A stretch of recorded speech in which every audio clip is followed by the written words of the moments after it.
All right, people, what's happening? Welcome back to the Brothers Geek Out channel. This is another episode of Fight Talk with the BMAs, basic MMA analyst. I'm joined by my boy K West.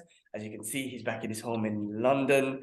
And we're gonna get straight into it. It's gonna be a quick one, guys. I'm not feeling too great, to be honest. K West has got some stuff to do. And we done small talk on the Brothers Geek Out channel or the Brothers Geek Out podcast. So if you want to hear what we've been up to and you want to hear more about the pop culture side of things, do check out this week's episode. It's on the channel. Me and K West break down all the news on the pop culture stuff for this week's episode. And then you can hear us give a little small talk and catch up about our journeys for the week. But for this fight talk, we are just going to get straight into it. We had a UFC fight night. Jairzinho Rozenstruik versus Jailton Almeida. Hopefully I said those names right. I think you did. For a change. If you know me, you know I can't read for shit. So yeah, go on, brother. What did you get to see? Did you see the fight? What did you think? And what do you think? New heavyweight prospect who's seems like a beast. He does, man. I saw a video saying something like, John Jones needs to worry about him if he doesn't retire too soon. Yeah, I mean, he's exactly what I saw in the highlight reel of him. Just a straight grappler, I didn't see I know he has more to it than that, but he knew not to fuck with Rozenstruik. He went to his advantages and that was it. Simple. Actually, and we're talking about Almeida, guys. If you haven't seen the fights, he wins by a submission rear naked choke in the first round, and it's amazing if you listen to the commentary. They called it like Dominic Cruz was telling DC, like, this routine from mount position, you throw ground and pound, you force your opponent to turn their back, you catch them, then you choke them out. That's exactly what he did. I mean, Jairzinho done his best to try not to let Almeida take his back, but he was just trapped there, and as soon as the ground and pound came on, he turned his back and that's it. Like the arm went under the neck and choked. And that takedown, of course, he timed it and he tried to time it, but he did feel like he just dropped. Jairzinho felt like he just kind of dropped. There wasn't much emphasis on there wasn't much resistance. I don't know. He did go right behind the knees and lasso those knees. Like he done it. He got it really good. I mean, he's excited to see from a heavyweight's perspective and a grappler on that stage, because he doesn't just pray and lay. I'm trying to say he moves position, striking, opens it up, gets a choke, finish you, and he's built like a fucking brick house. It's actually kind of amazing. It's kind of exciting. He does kind of remind me like a bigger Paulo Costa kind of, brick house, man. The brick house with conditioning, as far as I can see. That's it, man. I'm excited to see what happens within it. Was this his 4th win streak on the heavyweight division? I think so, right? No, I just know that he's exciting and he's on a tear. He's on a tear and everyone's talking about it. That's all I know. Super excited. So we'll see what happens, man. We'll see what happens with John Jones, Stipe, and the heavyweight division in the future. But someone to look out for, Almeida. But let's move on to the co-main event, which was initially it was the main event, right? And then they switched it and became the co-main event. So it was a 3-round fight. You got Anthony Smith versus Johnny Walker, and it was a way more calculated precision. Johnny Walker with those leg kicks or low leg kicks, and was able to kind of win by decision. I felt like if Johnny Walker was able to put some pressure on, he would have been able to finish it, because Anthony Smith is a beast and he'll never give up, but his leg was getting really fucked up because Johnny Walker was doing signs like nice, like he'll throw 2 at a time. You know what I mean? Like 2 leg kicks at a time. It was really quite interesting. Yeah, I remember saying to my friend as well, like, because he was, oh man, you're watching this, it's so violent. And I'm just like, we're all gladiatorial, shut up, man. Yeah, like I was saying, that he used to be a lot more of a wild fighter, and he's tamed since he went to SPG, right? You seen that? And he still has his wild moments, but he's a lot more controlled and concise and precise. And he seems to be getting better, in my opinion. Definitely, I agree, because of He did throw some spinning knees. He threw a couple hook kicks in there. He threw like a sunshine type kick. So he's got that element, and I don't think he should lose it. You know what I mean? Yes, But yes. yes, being more precise with it, being keeping his distance. He used his distance very well in this, because I think Anthony even Smith said that I can't get him, and every time he tried to rush in, he'll get countered and clipped and whatnot. Yeah. Yeah. But I I thought think I noticed. Go on. no, I was just Sorry. gonna say I agree. I think Kavanagh and the team, SPD team, are doing a great job in regards to making sure he's still him, but also just making him a bit more calculated and relaxed. Mm. Not too much. Yeah, because do you remember when he first joined with them, and his immediate fight after that was quite stiff. It was very different. You remember he was very cautious. You know, Yes. so it's good that we get glimpses of what he's about as well. Like you said. Exactly. And the media fight after when he joined, Yeah, like you said, it was very stiff. And I feel like yeah, that was just, now we're seeing the development of him, yeah, like being a crazy guy, joining the yeah. team, being very stiff, and now trying to find that middle ground. And I think him Middle and his ground. coaches are trying to find that middle ground of that. And we're seeing that coming We're out now. seeing it. Yeah, exactly. That's what it is. Because I always thought he was exciting from day dot, and I thought, oof, I'm sure you did. We discussed it, like him fighting Jones, and to see where that would go, and unfortunately it went left. And but unlike people like a Dominic Reyes who like fell off and was unable to come back, it looks like Johnny Walker found the right team, the right time, and he's improving, and I'd say like exponentially. He's doing way better than he was, and he's looking really good, and he's not getting hit as much. So it's good, man. It's great to see. It's great to see, because he was a high prospect, a hype train and whatnot. Massively, And we've had a lot of that. And then they yeah. fall off and you never hear from And them then they again, fall right? off. But it's great to Yeah. see someone fall off and Come slowly back. make his way back. And he's going to be in the top, possibly in the top 5 now in that Yeah. division. So like, man, you've come back and this is amazing. You had the Come fight back. against Jamal Hill. Like, it's exciting. And it's great that he Oh yes. took his time to come back and get back on that highest level in that division. Yeah. No. Yeah. Very well said. Do you think like do you think maybe like the version that we're seeing of him now and later, because time will elapse before he gets a chance to fight Hill, that version of him could beat Jamal Hill? If he keeps improving, I don't know about the one now, because Jamal Hill is a beast. He's a beast. He's improved so much Wild, as well. We saw that in the Glover fight and wild, whatnot. so So wild. as they both improve, but it will be a, when I say a better fight, they'll both be at a much higher level, High IQ wise, level. skill wise. Yeah. But like you still got Glover in the mix. Like no, I don't know if Glover's done, but you got Yuri.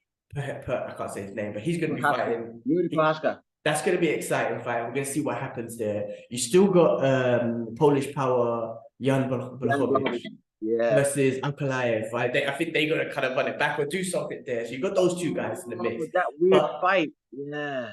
a wild fight could be Johnny Walker versus Yuri, because those two are, Yuri's a wild dude and Johnny Walker was a wild dude. So could you imagine them don't you just having a wild fucking fight, spinning knees and hook kicks and whatever, man, all that shit all over the place. That would be a wild freaking fight, those two.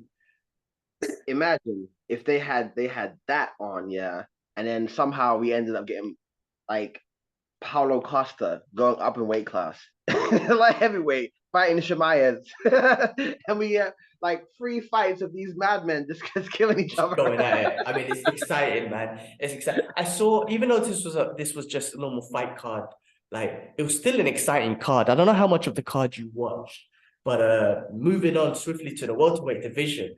Go on. Garry, another guy from Ireland to watch out for, man. 12-0 in the UFC now. Put an amazing performance against Daniel Rodriguez. That won by that kick to the head. Head kick. Head kick started it. Yeah. If you watch the fight, he was just so precise. He was very calm. He was relaxed. He was very confident in himself the whole week. And he was saying that right leg head kick is going to be the one. But as you see him, and because Daniel's no joke, like he's a fighter, you know what I mean? Like he fought it was in my head just a second ago. I've gone blank now, but he's no one to be messed with anyway, right? No one to take easily. Daniel Rodriguez. He fought There's one fight specifically I was Ling thinking of. Ling Zhangliang Yeah, okay. I don't know if and that Neil was Magny, but Neil he lost Magny. That's the one I was thinking about. He did lose it. He did lose against Neil Magny, submission, but he's not to be messed with. Or right? taken lightly, should I say? But Ian Garry, man, I mean, just an amazing, fun prospect coming from Ireland. I think he's very precise in his striking. He's very relaxed. He's very calculated, and he managed. You know, he set up that head kick. I mean, he was going for the body, he's going for the body, he's going for the body, and boom, hit the head kick, finished it off. Absolutely amazing. 12-0 now in the UFC. I think he's fun. He called out Neil Magny, I believe, next. So that will be a fun. He called him a gatekeeper. Neil Magny's been in, you know, my guys, I think he's got the most fights in the welterweight division, or most wins or something like that. But he's still doing the damn thing. Absolutely amazing. He does have a record, Neil Magny. I mean, just bringing him up now. You know, he fought Gilbert Burns. He's fought Shavkat. He's fought Rodriguez. He's fought Michael Chiesa. Like, yeah, he's had wars, man. He's that guy who's had a lot of experience with Robbie Lawler, Lee Jai. Yeah, he is List that goes on. esque person, isn't it? Like, we beat him, his resume speaks for itself. So it means that you got skills, son. Like, yeah. And the fact that Gary's calling him out is it's a testament to his confidence, obviously, him trying to move up at least within the top 10, because you'll probably enter maybe the top 15 after this fight. So he's trying to get into that top 10, I guess. Neil Magny could be the guy. He's confident in his skill set to take out someone like Neil Magny. So exciting. Let's see what happens with that, man.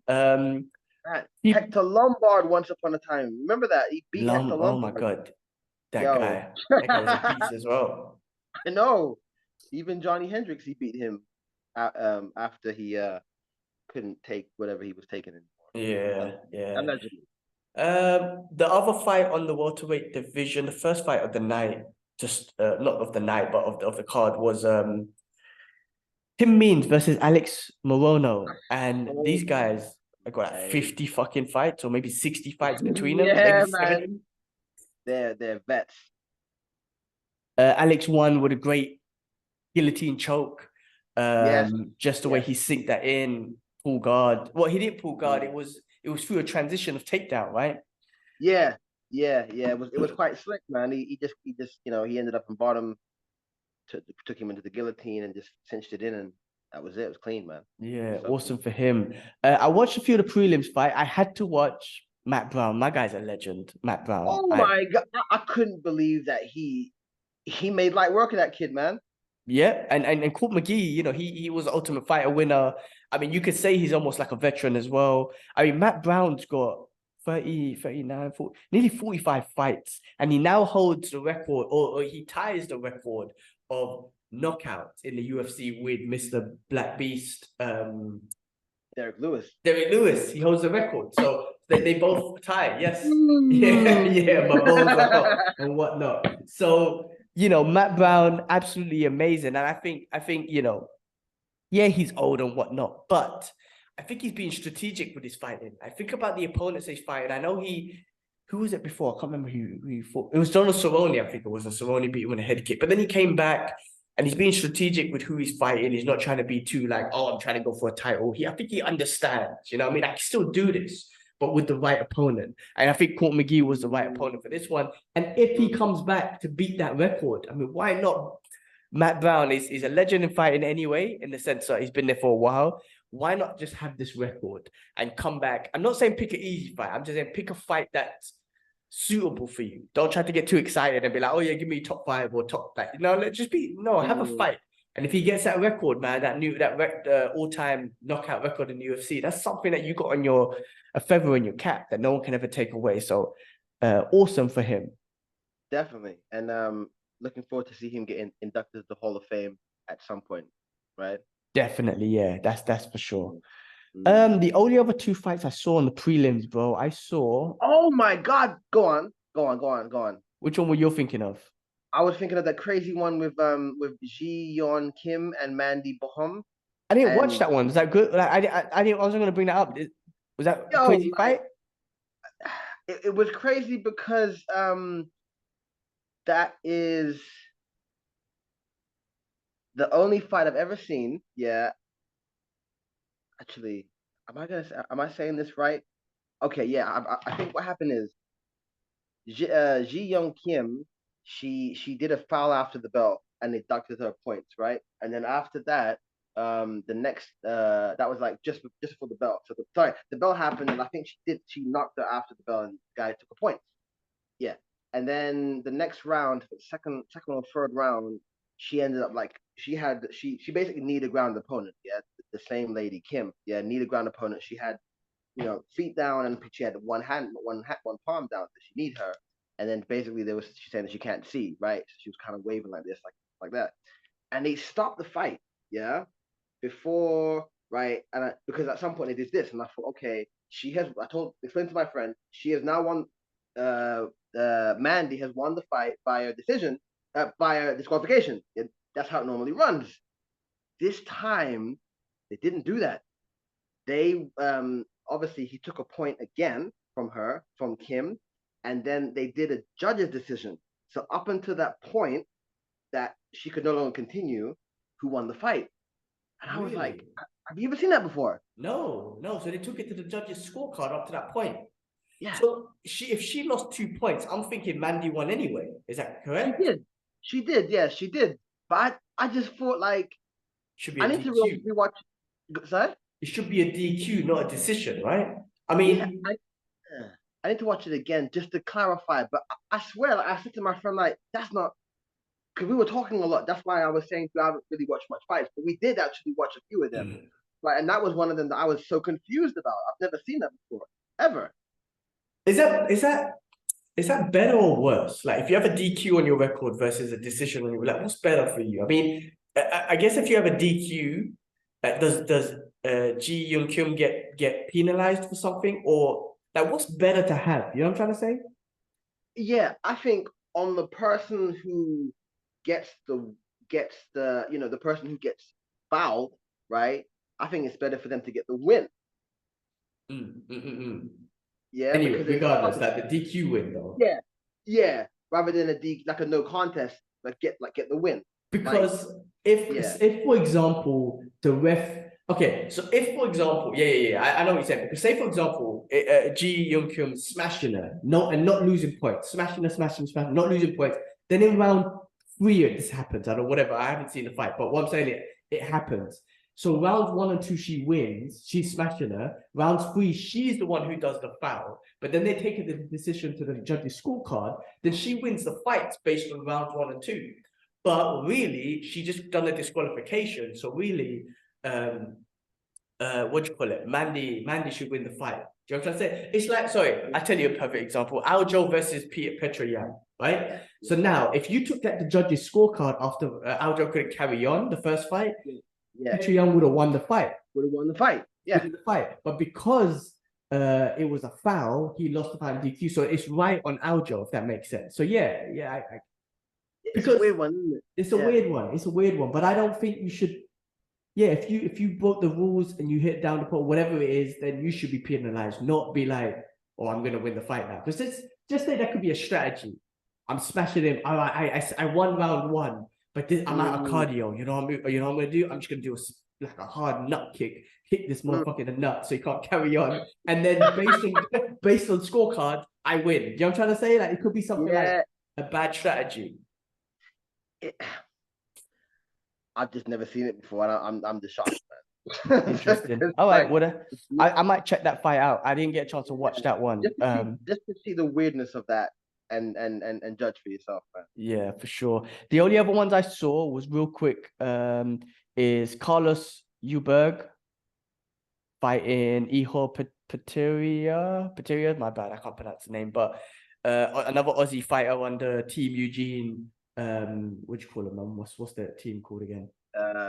You mean Izzy's team? Izzy's team. I forgot the name. Oh, okay. But I think that's his 4th or 5th fight win streak. That one had a bit of a controversy as well because he connected with a check left hook. I think it was a right hook. Ground and pound him. He stopped the fight. He was punching him out. Then he came off. The ref didn't stop the fight. He kind of looked back at him like, "You done?" Then so when he came off, then the ref came in and stopped the fight, but the ref didn't actually stop the fight. Obviously, Dominic Cruz was having a field game because he doesn't like that referee, that small guy that he lost his fight with Cejudo. What's his name again? Mike Peterson. Peterson. So Dominic Cruz was just basically saying no comment, but just making little hits. Yeah, exactly. But I don't know. I mean, that was a weird one because he shouldn't. Technically the rules are like, listen, he might be just a gentleman, and he said I saw him get knocked out, whatever. So props to the athlete to be in control. However, he didn't stop. He stopped the fight. It wasn't the referee. He won anyway. The referee jumped in after, but still, bit of controversy there. And then the other one I watched was a quick 14-second battle. If you got 14 seconds on your hand, you could check out Bryan battle versus Gabe Green. Gabe Green came out storming, and then Bryan battle kind of just weather the storm, boom. Yeah, that's it. Yeah. So those are the fights I watch. I didn't watch all the other ones. I will watch the female one you talked about because I want to see what controversy that went behind there. But that's it. I mean, I think we got a bunch of fight cards. With next week we got another fight card, a fight night. Edmund Shabarizan versus Anthony Hernandez. We got what we got after that? Another one. Yeah, we got a few fight cards coming up. Another one. Yep. And then we got UFC 289 on June 11th, which is Amanda Nunes versus Irene Aldana. So Durden and Hill is next week, right? They're Durden and Hill next week. Is that next week? Yeah, because they were meant to be on this card and we got moved up to they're the main fight next week, Sunday. I see. I mean, okay, cool. I mean, maybe the site I'm on is wrong, which is Google or whatever, but it says Edmund Shabaza and are still net. Okay, cool. I mean, they must have shuffled it around recently, but yeah. That's fun for us. As long as there's fights, it's fun for us. I was gonna say, like, I know we've got to cut it short, as we mentioned, but there was some boxing.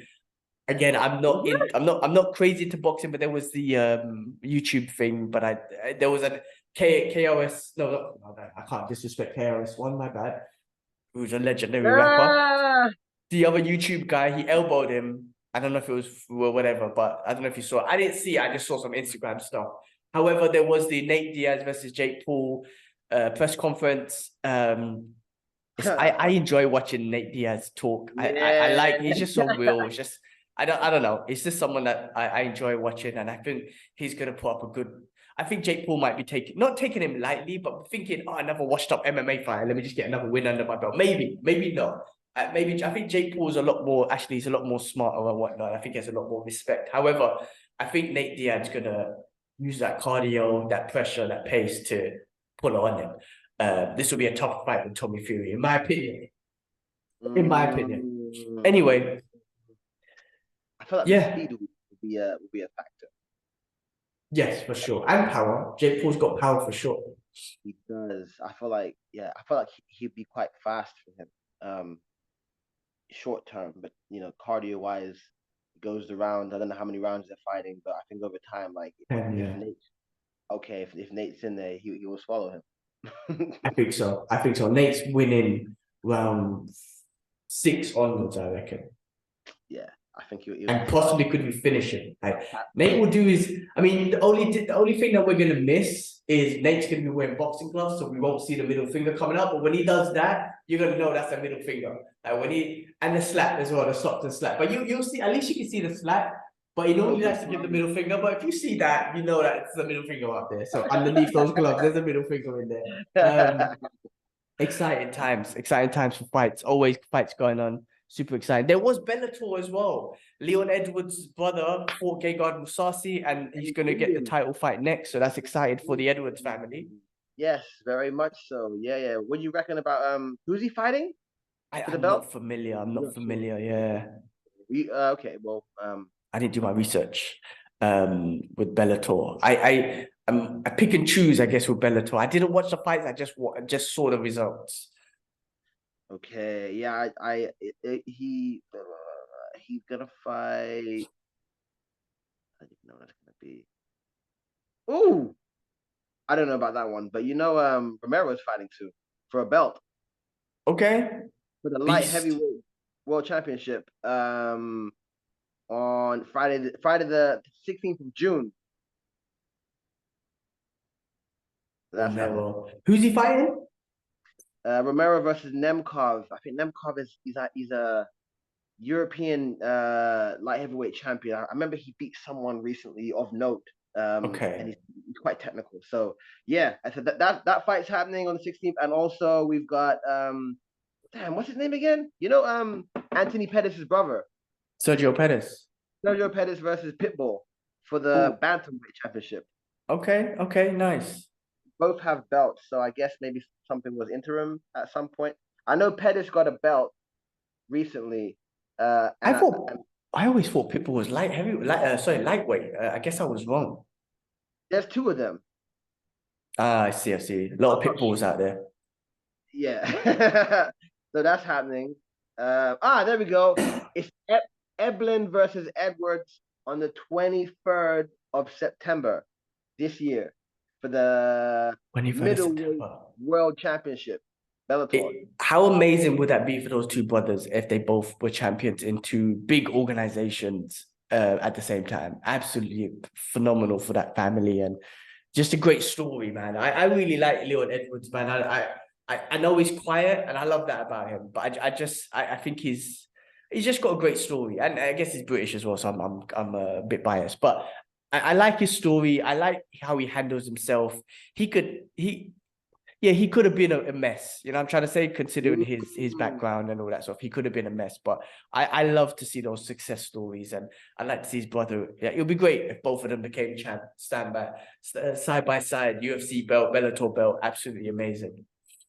No doubt. I mean, like he's put himself in a position. I didn't really watch much of his fights, but I'd seen that he'd been climbing up as well. They both kind of have been getting better respectively, and yeah, to get to that point and to have, you know, both of them champion would be amazing to see that. You know, it kind of reminds me of like wasn't the Klitschko brothers champions together at some point? Were they? I think so. I'm not the boxing expert, so I can't remember. But I hope me neither. But it's just cool seeing that kind of thing. Just, you know, something different. Yeah. You know, like and I'm family, animals, man. Yeah, exactly. Like I said, I'm a fan of Leon. I would say I became a fan of him like when more of a fan of him when he was going through shit during COVID and nobody wanted to fight him and they fucked him over. I was like, what? That's deep. My guy, it's not his fault COVID happened and he couldn't fight Tyron Woodley in London and all that sort of shit. And I guess I just felt for him then. I was like, yeah, I'm so happy the way his story ended up, and he ended up being champion. It's just an amazing story, and I wish his brother all the best. Hopefully, if he fights Kobe, listen, I'm not gonna lie. Kobe's fun to listen to. I enjoy listening to him. I'm not gonna lie. I like listening to his interviews because he's funny and he's, you know, we know he's to act, but he's got my attention in regards to that. But also he's a beast. He is a beast. But I really hope Leon nullifies his pace, his wrestling, like he done with Usman, and beats Kobe, because that would be amazing. That would be amazing if he does that. I really hope he does. Me too. I thought it was kind of funny how like Leon was like I mean, I think through the media people have been saying that he doesn't want to fight Kobe, right? And Danny's kind of pressing him, you must fight him, and he's kind of feeling like, you know, why is it this guy, like, you know, why do I have to do that right now, you know? And then I see a post somewhere on his Instagram saying, I'll fight anyone or whatever, and I'm like, what? Okay, yeah, well, it's one of those things, I guess, isn't it? One of those things. That division's exciting. You know, I still think Bilal deserves a title shot, but especially now anyway. If they make Bilal versus Leon in Abu Dhabi, I would not be upset with that. And I'm trying to get tickets for that anyway. But we'll see what happens. So that's in October. I wouldn't be upset with that. I wouldn't feel sympathy for Kobe, to be honest with you. And I don't think nobody would. However, if Kobe gets a fight, good for him. I'm sure you make it exciting, a little bit of press conference and blah, blah, blah.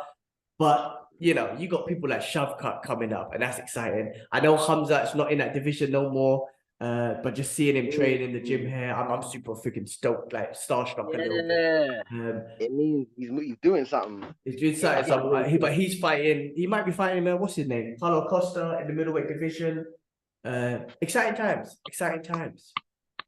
But cool. Well, look, we said it's going to be a bit of a short one. I think we've done about 20 minutes or whatnot. Apologies, guys. I know we like to go on, but again, me and K West did catch up on the Brothers Geek Out podcast episodes. Do check that out. And K West, I'm feeling that shit. I'm gonna go finish off my evening prayers. I'm gonna go have some dinner, take my vitamins, take some night nurse, and try and sleep it off, man. Yeah, and that's it, man. And I know you got a client to meet now, so we'll cut it there. My K West brother, I always appreciate you making time, be it London, Thailand, on a plane, on a beach. Like I can't express that. I appreciate it so much, and you're a big part of the channel. Thank you, man. The Brothers Geek Out channel, the brothers, the S. You're one of the brothers. You know what I mean? No, so I really appreciate it. And yeah, for all you users and subscribers, I appreciate the what do you call it, man? The traction we're getting on. We're getting some good traction on our videos. People are interested to hear what we got to say, which is, again, I appreciate it. We're just two fans. We're two friends. We're two fans, and this brings us together at least every week to communicate and just keep in contact as friends, but also geek out about martial arts and all that stuff. So I love it. Wow, it does, like, it's quite breathtaking to believe that, like, it's we're just doing what we're doing, enjoying ourselves, and people are actually getting on board. And I don't actually see any of the comments or anything, or look at the statistics, so I don't really know. But when you tell me, I'm just like, that feels good, you know. Yeah, it's great. And listen, I'm being real. We're not talking about hundreds of thousands of views, not even hundreds, but we get views. We get people who watch regularly, and whoever you are, thank you so much. But it's just our perspective. We've always said it. It's our perspectives, our opinions as fans. We are not analysts. That's why we call ourselves the basic MMA analysts. But we have a concept of martial arts and training, and you being a physical trainer, physical therapist and trainer and whatnot. I've been training martial arts. I've done a couple of amateur fights. Fighter. Don't knock yourself short. Don't knock you. Amateur fighter. Amateur. You went in, you know, and you had the rush. For sure. I mean, look, I always say this, man. You have to respect everyone that gets in there, because not just the training camp, which is tough on your body, and regardless of what level you want, you always try to put yourself through some kind of training camp, which is very intense, mentally more than anything, but physically on your body. Also, you know, and I've suffered bad injuries through that, and a lot of people do. Also, you know, I was saying on the Brothers Geek Out channel, the boxing trainer, my boxing coach this week was telling us a sad story that 22-year-old fighter, unfortunately, one of his students passed away in a fight. You know, you gotta respect anyone that goes in the ring. You know, he won the fight. He just took some damaging blows to the back of the head, unfortunately, and he passed away. And it's heartbreaking to hear. It's heartbreaking to hear the coach, but the coach really, you know, emphasized, when we spar, fuck your ego, right? And you got to respect the sport of martial arts and boxing, and you have to respect the individuals that put themselves through that trauma that they go through to get into that fight and then put their life on the line to fight. You know, I fought amateur, but end of the day, you know, I put almost like my life on the line because someone was trying to hit me in the head and whatever it is. So yeah, no, I'm an amateur fighter, but yeah, whatever. Like, we are connected through martial arts. We are connected through the sport. Ex-fighter, take it. Shit. I'll leave it to that. Get some wrestling too. That's something. Listen, that's something that mentally that I need to work on. I've always lacked confidence in that. I always, like I say, train and get smashed, and now I'm doing a lot better because I'm building my confidence. But maybe it's something in myself that I've just never had, which is self-confidence, and maybe that's something I'm working on, and you're helping with these comments and stuff. So I appreciate that. Man, it's love always, man. Simple. I appreciate it, man. All right, well, everyone, thank you so much. Really appreciate it. We'll be back next week because there's always fights every week. So we'll be back and we'll catch up then. All right, peace. Hey, guys. Let me stop this and get a little picture.